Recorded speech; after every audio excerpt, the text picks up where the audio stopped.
E aí, meus queridos nerds? Hoje vamos mergulhar na história completa de Demon Slayer. Afinal, meus amigos, o último episódio sai dia 11 de setembro nos cinemas como um filme, e eu sei que a grande maioria já nem lembra como tudo iniciou.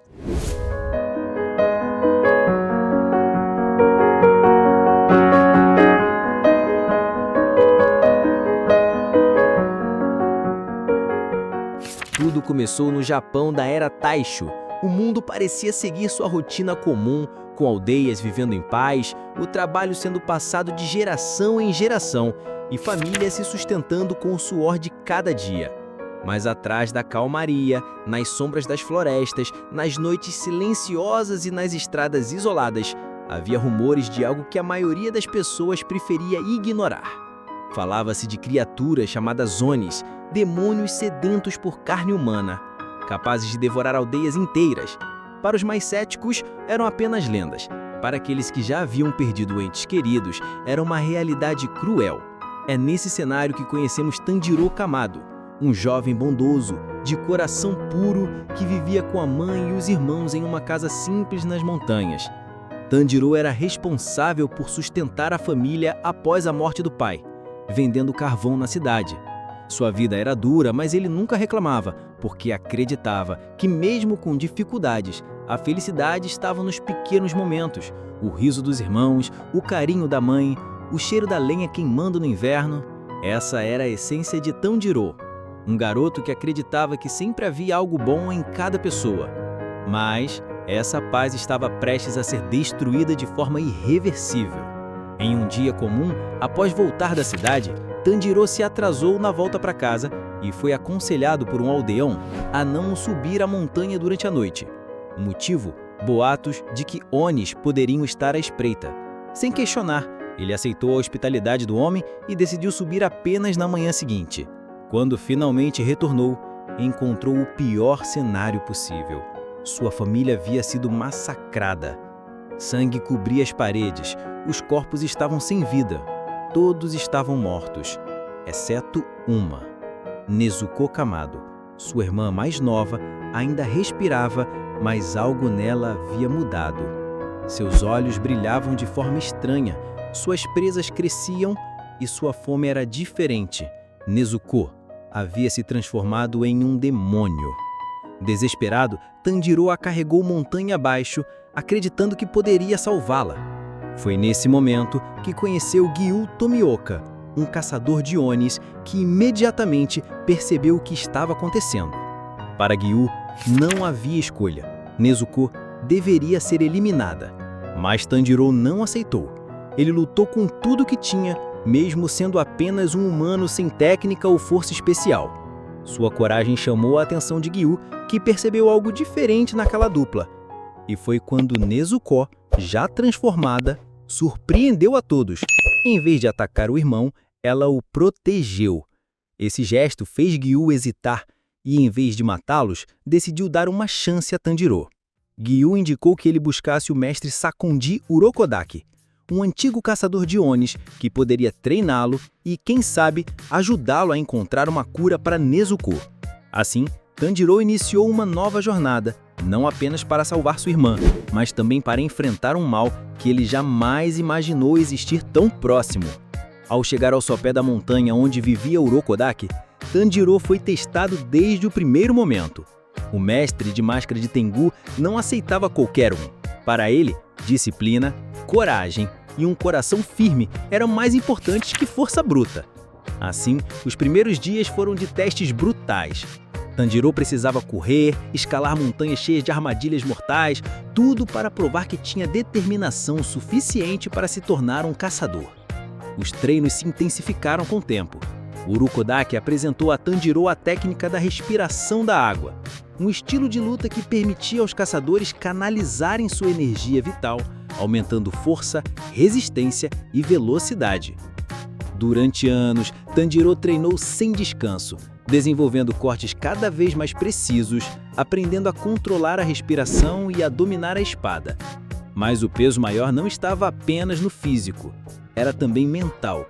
Ele precisava manter a humanidade, mesmo sabendo que cada inimigo que ele enfrentasse um dia fora humano como ele. Nesse período, Tanjiro conheceu as almas de duas crianças misteriosas, Sabito e Makomo, que o ajudaram a aprimorar suas técnicas. Eles não eram pessoas comuns, mas espíritos de aprendizes que haviam falhado no passado. Foi com eles que Tanjiro aprendeu lições cruciais sobre disciplina e sobre a força interior necessária para ser um verdadeiro caçador. Depois de anos de treinamento, Urokodaki impôs o último desafio: cortar uma rocha gigantesca. Parecia impossível, mas era esse obstáculo que separava os fracos dos prontos. Após meses tentando e quase desistindo, Tanjiro conseguiu. Sua lâmina partiu a rocha ao meio, marcando o fim de sua preparação. Assim, ele estava pronto para a seleção final, o teste que decidiria se realmente se tornaria um caçador. E então, meus queridos nerds, o momento que definiria o destino de Tanjiro Kamado. Depois de anos de treinamento exaustivo, sob a tutela de Urokodaki, depois de carregar no peito a dor da perda e a esperança da cura de sua irmã, ele precisava provar que estava pronto para se tornar um caçador de demônios de verdade. A seleção final não era apenas um exame, era uma noite onde jovens guerreiros seriam lançados em um território repleto de criaturas demoníacas, sem qualquer ajuda, e apenas os que sobrevivessem seriam aceitos na organização. A montanha onde ocorria o teste exalava silêncio e morte. Os portões se abriram e dezenas de jovens entraram. O que se seguiu foi uma noite longa, marcada por medo, sangue e coragem. Tanjiro se deparou com criaturas grotescas, cada uma mais aterrorizante que a anterior. Entre elas, o mais marcante foi o Demônio das Mãos, um ser deformado, cheio de membros que se estendiam como serpentes. Esse demônio não era apenas poderoso, mas também guardava rancor. Havia sido aprisionado naquela montanha por Urokodaki e durante anos devorara aprendizes que não sobreviveram ao teste. Quando Tanjiro o enfrentou, descobriu que Sabito e Makomo, os espíritos que o haviam treinado, eram justamente duas das vítimas daquele monstro. A revelação aumentou ainda mais sua determinação. Com lágrimas nos olhos, mas firmeza nas mãos, Tanjiro executou uma das formas da respiração da água e finalmente derrotou o demônio. O corte foi rápido, mas o impacto profundo. Era a primeira vez que ele carregava a responsabilidade de libertar uma alma corrompida. Ao amanhecer, poucos haviam sobrevivido. Entre eles estava Tanjiro. Ali, ele recebeu sua roupa padrão de caçador e sua espada especial, a Nichirin, uma lâmina feita para enfrentar Onis. Mas havia algo curioso. Sua katana não brilhou em vermelho, azul ou verde, como era esperado. Ao ser desembainhada, assumiu uma coloração preta, rara e misteriosa, vista por muitos como mau presságio. O destino de Tanjiro já mostrava que seria diferente. A partir dali, suas primeiras missões começaram. Ao lado de Nezuko, que dormia dentro de uma caixa especial para se proteger da luz do sol, Tanjiro passou a viajar de aldeia em aldeia enfrentando demônios que aterrorizavam os inocentes. Em uma das primeiras batalhas, ele enfrentou o Demônio do Pântano, uma criatura capaz de se dividir em várias partes e se esconder em águas escuras. O confronto mostrou o quanto Tanjiro estava crescendo como guerreiro, mas também deixou claro que sua jornada seria longa e perigosa. Foi nesse período que conhecemos seus primeiros companheiros de viagem. O primeiro deles foi Zenitsu Agatsuma, um jovem covarde, constantemente tomado pelo medo, que parecia não ter sido feito para o campo de batalha. Mas apesar de sua insegurança, havia algo especial em Zenitsu. Quando entrava em estado de desmaio por pavor, seu corpo agia por instinto, liberando técnicas da respiração do trovão com precisão devastadora. A segunda forma do trio era Inosuke Hashibira, um garoto criado nas montanhas, selvagem, agressivo e com uma cabeça de javali como máscara. Inosuke era o oposto de Zenitsu, onde um tremia, o outro avançava sem pensar. Juntos formaram uma combinação improvável ao lado de Tanjiro, mas que logo se tornaria inseparável. Essa formação foi testada pela primeira vez no arco da mansão Tsuzumi, uma missão que parecia simples, mas que revelou a verdadeira força e fraqueza de cada um. A mansão era habitada por um demônio peculiar, dono de tambores cravados no seu corpo. Cada batida mudava a realidade. O chão virava teto, as paredes se deslocavam, e qualquer passo em falso podia ser fatal. Era um verdadeiro labirinto vivo. Tanjiro, ferido de missões anteriores, precisou lutar contra esse demônio, mesmo debilitado. Sua resiliência foi testada ao limite. Com criatividade e sua técnica da água, conseguiu superá-lo. Enquanto isso, Zenitsu enfrentava seu maior desafio pessoal. Apavorado e prestes a morrer, ele desmaiou, e foi nesse estado que liberou seu potencial. Como um raio que corta a escuridão, ele usou a primeira forma do trovão para derrotar o inimigo com um único golpe. Foi a primeira vez que os seus companheiros viram a verdadeira força escondida por trás da covardia. E então estava Inosuke, que demonstrava uma ferocidade quase animal. Com sua respiração da besta, ele avançava sem medo, testando sua força contra tudo e todos, inclusive Tanjiro, que precisou contê-lo mais de uma vez. A mansão de Suzumi não apenas mostrou novos demônios e desafios, mas também solidificou a união de 3 jovens caçadores que, mesmo tão diferentes, estavam destinados a lutar lado a lado. A partir dali, a história se tornava cada vez mais sombria e a verdadeira face do inimigo começava a se revelar.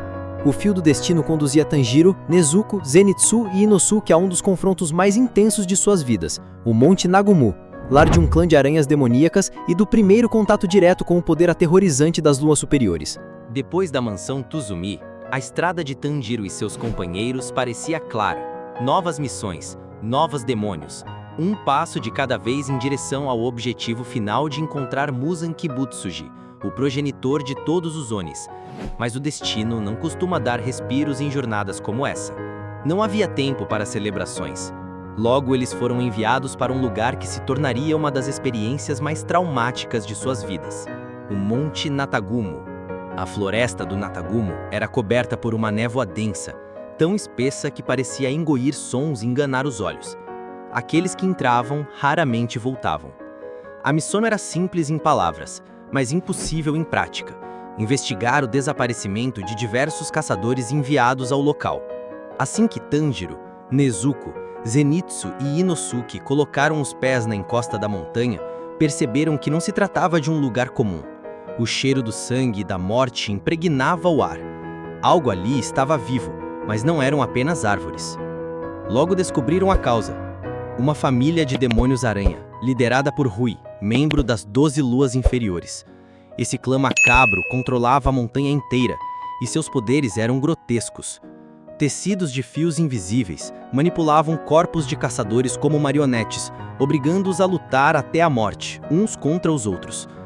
Tanjiro e Inosuke, horrorizados, perceberam que muitos caçadores já estavam mortos, mas seus corpos continuavam em movimento, presos aos fios de uma aranha demoníaca.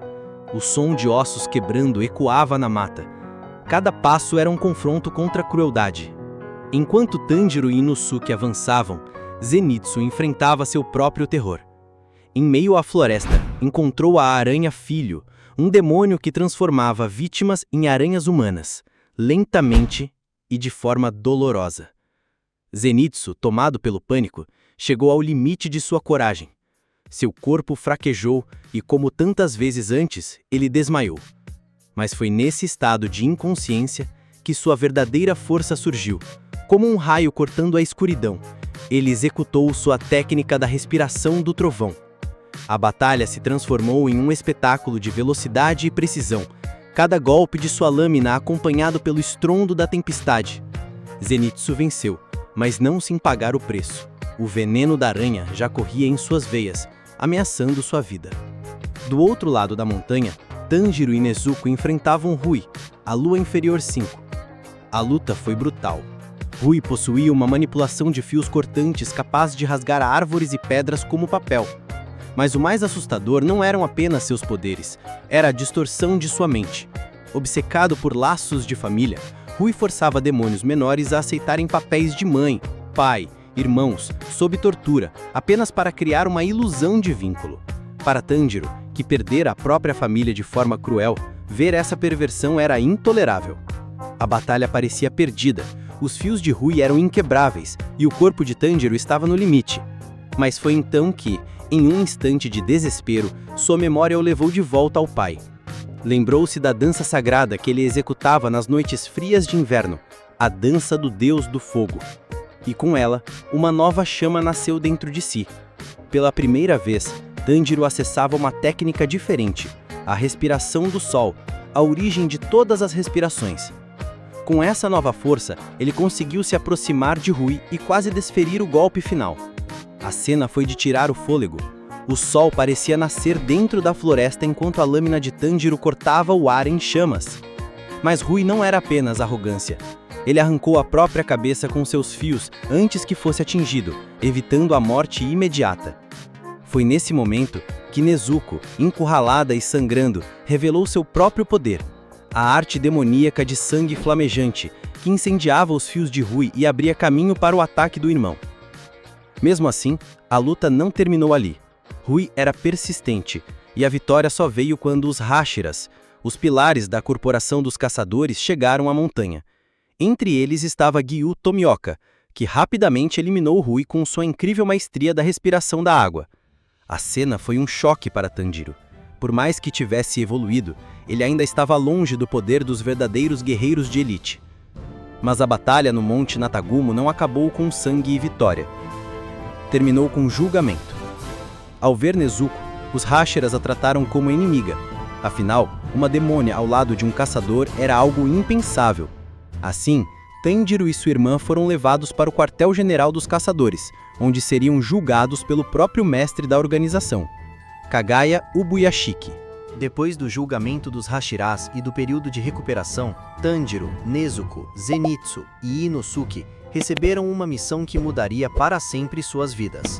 A Corporação de Caçadores de Onis os enviou para investigar uma sequência de desaparecimentos misteriosos que estavam ocorrendo em um trem chamado Trem Infinito.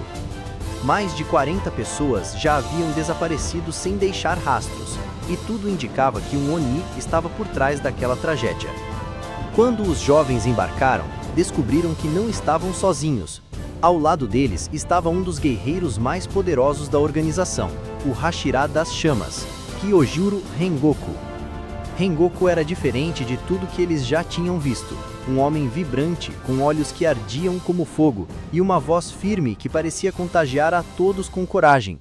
Sua presença enchia o ambiente de confiança. Para Tanjiro e seus amigos, estar ao lado de um Hashira era ao mesmo tempo uma honra e um aprendizado. O inimigo em questão era Eno, uma das luas inferiores, subordinado direto de Muzan Kibutsuji. Seus poderes eram traiçoeiros. Ele podia manipular sonhos, mergulhando suas vítimas em ilusões perfeitas. E no Trem Infinito, Eno havia encontrado o palco ideal para aprisionar centenas de passageiros e devorá-los sem deixar vestígios. Logo no início da missão, Tanjiro e seus companheiros caíram em um sono profundo, cada um preso em um mundo de sonhos. Para Tanjiro, o sonho era cruelmente doce. Sua família estava viva novamente, todos juntos como antes da tragédia. A ilusão era tão perfeita que ele quase acreditou que tudo não havia passado de um pesadelo. Mas no fundo de sua mente, a verdade o chamava. Era doloroso demais e, para escapar, Tanjiro precisou tomar uma decisão impossível: tirar a própria vida dentro do sonho, cortando a ilusão com sua lâmina. A dor da despedida voltou a queimar, mas foi também a força que o libertou. Enquanto isso, Eno expandia seus tentáculos e fios malignos por todo o trem, transformando o veículo inteiro em parte do seu corpo. Era como se os trilhos estivessem sendo engolidos por uma criatura viva. Passo a passo, Tanjiro, Nezuko, Zenitsu e Inosuke lutavam para proteger os passageiros, cortando as artimanhas de Eno, mas era Rengoku quem liderava tudo com firmeza. Seu olhar nunca vacilava. A batalha contra Eno foi árdua, mas juntos os caçadores conseguiram derrotar o Oni e impedir que centenas de inocentes fossem devorados.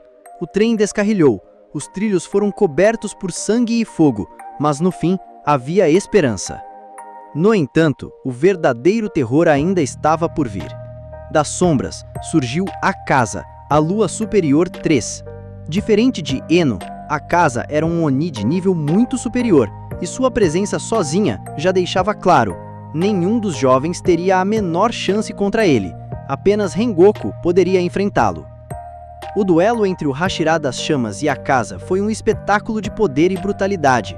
A cada golpe, a floresta tremia, a respiração flamejante de Rengoku iluminava a escuridão da noite, enquanto os punhos e técnicas devastadoras de Akaza rasgavam o ar com força super-humana. Tanjiro e os outros só podiam assistir, conscientes de que estavam diante de forças muito além de sua compreensão. Mesmo gravemente ferido, Rengoku não recuava. Seus olhos brilhavam com a chama de sua determinação. Ele sabia que não sobreviveria, mas lutava não por si mesmo, e sim para proteger os jovens caçadores e todos os passageiros do trem. No auge da batalha, Akaza tentou persuadi-lo, ofereceu-lhe a chance de se tornar um Oni, de ganhar poder infinito e viver para sempre, mas Rengoku recusou sem hesitar. Para ele, a verdadeira força estava na fragilidade humana, na vida que tem valor porque é finita. A luta terminou com Rengoku gravemente ferido, seu corpo atravessado, mas sua alma intacta. Akaza, covardemente, fugiu com o nascer do sol. Tanjiro, com lágrimas nos olhos, gritou para o céu, prometendo que nunca esqueceria o sacrifício do Hashira das Chamas. As últimas palavras de Rengoku foram um legado, que eles deveriam seguir em frente, proteger os fracos e acreditar na chama que arde em cada coração. O trem infinito não foi apenas uma missão, foi uma passagem, um momento que mostrou a Tanjiro e seus amigos o verdadeiro peso de ser um caçador de Oni. A morte de Rengoku não foi em vão, foi a centelha que acendeu ainda mais forte a chama de determinação em seus corações. Se você já chegou até aqui, meus queridos, deixa o like e se inscreva no canal para não perder os próximos vídeos. E então, depois da vitória amarga no distrito do entretenimento, Tanjiro passou semanas entre a vida e a morte. Seus ferimentos eram profundos, sua espada havia sido destruída e sua confiança, mais uma vez, estava sendo testada. Mas não havia tempo a perder. A corporação enviou o jovem caçador para um local secreto, conhecido apenas por alguns, a Vila dos Ferreiros. Essa vila era o coração da corporação de caçadores de Onis. Isolada entre montanhas e escondida por camadas de proteção, ali viviam os artesãos responsáveis por forjar as katanas de todos os caçadores. Era um lugar de tradição e mistério, onde cada lâmina recebia não apenas aço, mas também a alma do ferreiro que a criava. E era lá que Tanjiro teria sua espada restaurada, ou quem sabe ganharia uma nova arma para enfrentar os inimigos que estavam por vir. Ao chegar, Tanjiro reencontrou Hotaru Haganezuka, o ferreiro responsável por sua espada, que sempre se irritava com a forma como o garoto danificava suas lâminas. Hotaru, obcecado pela perfeição, mal conseguia conter a frustração de ver suas criações destruídas em batalhas, mas, no fundo, compartilhava do mesmo desejo de Tanjiro: criar uma katana digna para exterminar Muzan e todos os Onis. Mas a paz da vila não durou. Muzan, enfurecido após a derrota de Daki e Gyutaro, enviou 2 luas superiores para destruir o vilarejo e acabar com os ferreiros: Hantengo, a lua 4, e Gyoko, a lua 5. O ataque foi devastador. Pela primeira vez em séculos, a vila secreta dos ferreiros estava sob ameaça direta, e o futuro de todos os caçadores dependia daquele confronto. Foi então que entraram em cena 2 Hashiras fundamentais: Muchiro Tokito, o Hashira da Névoa, um prodígio frio e distante, dono de uma técnica veloz como fumaça, e Mitsuri Kanroji, a Hashira do Amor, de coração gentil, mas força sobre-humana. Ao lado de Tanjiro, Nezuko e Genya, os 2 Hashiras se tornaram a linha de defesa contra as luas superiores. Hantengo revelou-se um inimigo aterrorizante.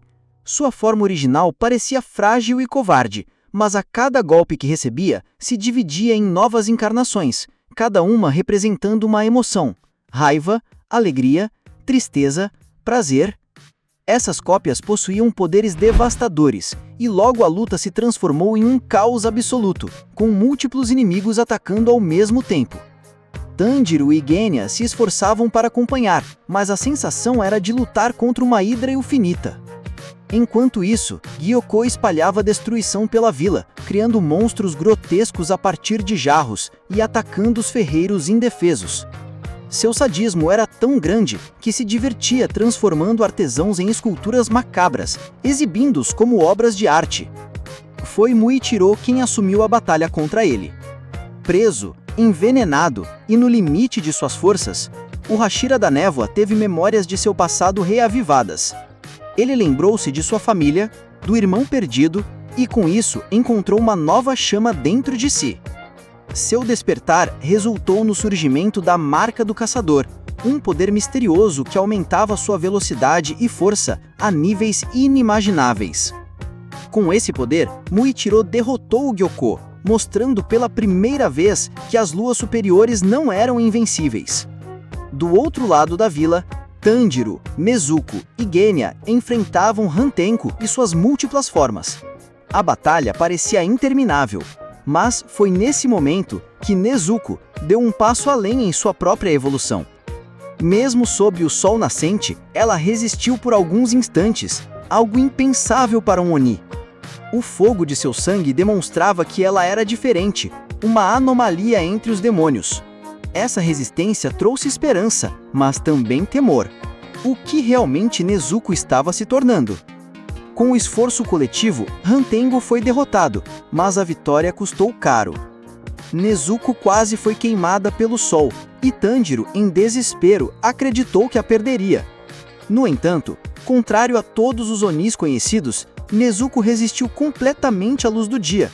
Ela saiu ilesa, sorrindo, como se fosse novamente humana. Esse milagre mudou tudo. Agora, Muzan sabia que a chave para sua própria sobrevivência estava em Nezuko. Se ela podia caminhar sobre o sol, então ele também poderia. E isso significava que Muzan jamais desistiria de caçá-la. Depois da batalha na Vila dos Ferreiros, uma certeza pairava sobre todos. Muzan Kibutsuji, o primeiro e mais poderoso de todos os Onis, não descansaria enquanto não obtivesse Nezuko. Ela era agora o maior segredo da humanidade, a chave para que os demônios caminhassem sob o sol. Mas antes que os caçadores pudessem se preparar, Muzan decidiu agir primeiro. Quando fez, o mundo como eles conheciam virou de cabeça para baixo. Em uma única noite, Muzan revelou sua verdadeira fúria. O líder da corporação de caçadores, Kagaya Obuyashiki, um homem frágil e doente, decidiu sacrificar-se para abrir caminho para a vitória. Ele enfrentou Muzan não com lâminas, mas com palavras e coragem. Na frente de sua esposa e filhas, aceitou o fim e, em um ato calculado, explodiu sua própria mansão em uma armadilha mortal, tentando prender o Oni dentro das chamas. Muzan sobreviveu, mas ficou gravemente enfraquecido. E foi nesse momento que a ofensiva dos caçadores começou. Do nada, o chão se abriu, o céu se dobrou, o mundo foi engolido. Muzan havia trazido todos para o Castelo Infinito, seu domínio pessoal, um labirinto sem fim criado pelo Oni Nakimi, a demônia do Biwa. O espaço se distorcia a cada nota tocada, e os caçadores foram espalhados por corredores intermináveis, cada grupo lançado contra inimigos que estavam à espera. Era a batalha final, o confronto que decidiria o destino da humanidade. Os Hashiras se separaram. Cada um enfrentaria uma lua superior, e cada luta seria mais cruel do que a anterior. O Hashira da Serpente, Iguro Obanai, e a Hashira do Amor, Mitsuri Kanroji, uniram forças contra o castelo em colapso, protegendo inocentes enquanto aguardavam o momento de enfrentar Muzan. Já Sanemi, o Hashira do Vento, e Gyomei, o Hashira da Pedra, encararam a ameaça brutal de Kokushibo, a Lua Superior 1. Kokushibo não era apenas poderoso.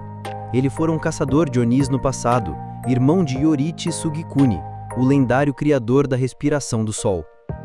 Em sua forma demoníaca, Kokushibo era a fusão de técnica e monstruosidade, empunhando uma katana viva que se multiplicava em lâminas intermináveis. A batalha contra Kokushibo foi uma das mais devastadoras de toda a guerra. Sanemi, com sua ferocidade indomável, e Gyomei, com sua serenidade inabalável, lutaram lado a lado, enquanto Tokito, o Hashira da Névoa, também se juntava à luta. Tokito, ainda jovem, despertou completamente sua marca do caçador e conseguiu pressionar Kokushibo, mas o preço foi sua vida. O prodígio da névoa caiu, deixando Sanemi e Gyomei sozinhos contra o monstro. No fim, eles conseguiram decapitá-lo, mas à custa de ferimentos irreparáveis. A vitória sobre a Lua Superior 1 provou que até os mais poderosos dos Onis podiam cair, mas também mostrou o preço da guerra. Enquanto isso, outros confrontos também consumiam o castelo. Shinobu Kosho, a Hashira dos insetos, enfrentou Doma, a Lua Superior 2. Doma era o demônio do vazio, um ser que sorria enquanto devorava pessoas, incapaz de sentir emoções. Ele zombava de tudo, inclusive da dor de Shinobu. Mas ela havia planejado tudo com antecedência. Usando seu próprio corpo como arma, encheu-se de veneno antes da batalha, sacrificando-se para enfraquecê-lo. Sua morte foi um golpe doloroso, mas abriu caminho para que Kanao e Inosuke, juntos, finalmente derrotassem Doma em um ato de coragem desesperada. O castelo tremia. A cada queda de uma lua superior, Muzan sentia sua raiva aumentar. Mas o inevitável chegou. O confronto direto contra o próprio progenitor dos Onis. Muzan era uma força da natureza. Seu corpo se expandia, suas formas se multiplicavam. Seus ataques eram rápidos demais para olhos comuns. Cada Hashira que ainda vivo se reuniu.